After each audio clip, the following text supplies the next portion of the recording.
I don't know if the fishing's any good around here. I don't think it is. I've seen the one creek and it's the source of our drinking water, and also it's the destination for the town sewage. So it's not exactly a place you'd want to fish. And hunting, I don't know if there's anything bigger than rabbits here.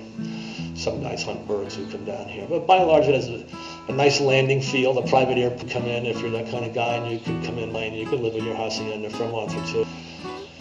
You'd be a don, and then you can leave, you know. As far as the people go, in terms of the Mexican, there are some interesting artists here who are kind of pushing the envelope, both in terms of songs. Everybody sings.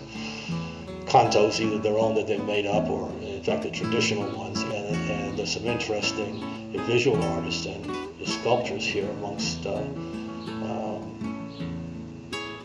Mexicans, who I managed to get and to know because I collaborated with them. Even knowing just a little Spanish, we managed to get together and to do some work. So if you're very fluent in Spanish, I think you can get to know that segment of the population. And it's not large, you know, the bulk of the Mexicans here, this is a hard life. They work hard, you know, they live in small homes, maybe, you know, 300 square foot. I mean, you're talking about minimal you're living, except for the small middle class, which works in the government, or they own stores here and things like that, you know. So we have that section. But the Mexicans, as in the rest of Mexico, are very at the poverty level.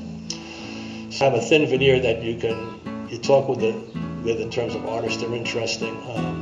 So if you're coming to Alamos, you should know what you're getting into. I'm going to move over to the West Coast, primarily because more and more of my work is turning towards some form of collaboration, and the long hours that I spent here in the first 2, 3, or 4 years by myself, which in fact I needed that time. I don't need those long expanses of time, so I find myself getting a little bit of an island fever here too, and there's no outlet, and there's no social commerce, and there's no way to, at least on my level, to have an enjoyable time. You need other artists, you need people who really understand art to talk, and to have a view of the world. That's a web page, and make sure you go to Alamos and Sonora when you take a look at them, and you'll see some carefully chosen pictures that make Mexico look like the Hollywood Mexico. Dry and it's dusty, and this town the buildings need paint, and there's some of them are marginal except for the gringo sections with a great hacienda. So you have to be prepared for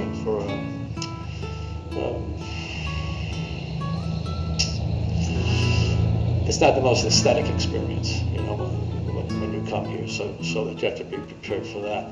It's not what you'll see in the brochures, which is always the colorful kids and the colorful costumes and a couple of pictures of the great haciendas, but that's not the environment you walk in every day, which is important, so that I'm going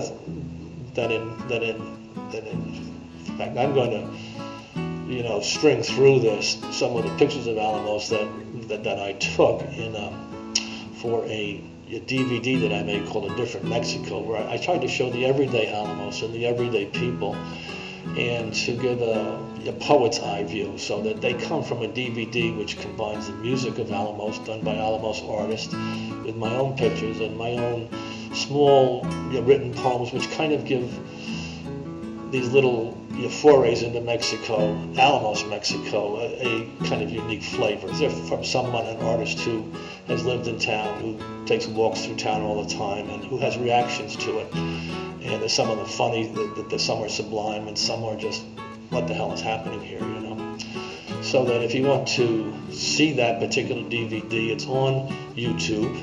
You just have to put in Soul Speak Spring, which is my moniker, as you know, to get to my 100-some-odd videos, and then also put the word Alamos in, Alamos, and you'll come up with some videos specific to Alamos. If you want to see those that are specific to Mexico, which are mostly Alamos, by the way, you can just type in Soul Speak Spring and then space and then Mexico. It's a nice way to kind of visit the town through the sensibility of a poet, which is what I primarily am.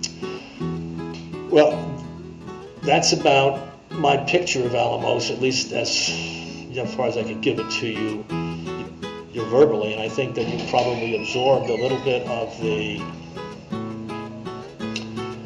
sense of what the town looks like through the various stills that have been thrown up. And again, you can see more and more of the art, song, and what Alamos happens to look like by just going to Soul Big Spring Space Alamos and on YouTube. And in fact, you'll get a pretty good sense of what the Mexican art is here, and you'll also get a pretty good sense of my sense of it, for what it's worth. And that, in fact, if you go back to all the travel diaries that are here, once you get past the ones where we were on the road and we landed in Alamos, you'll have a pretty good sense of just some of the watering spots in town where, in fact, you might want to go and you might want to have something to eat, at various levels.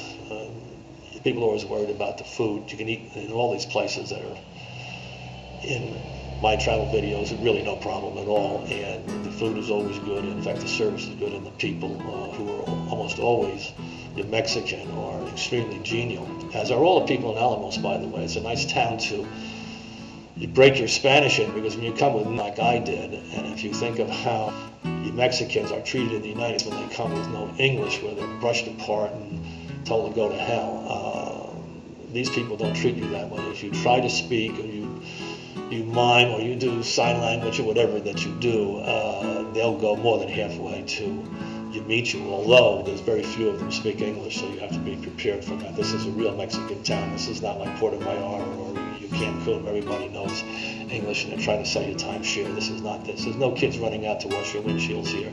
There's no graffiti.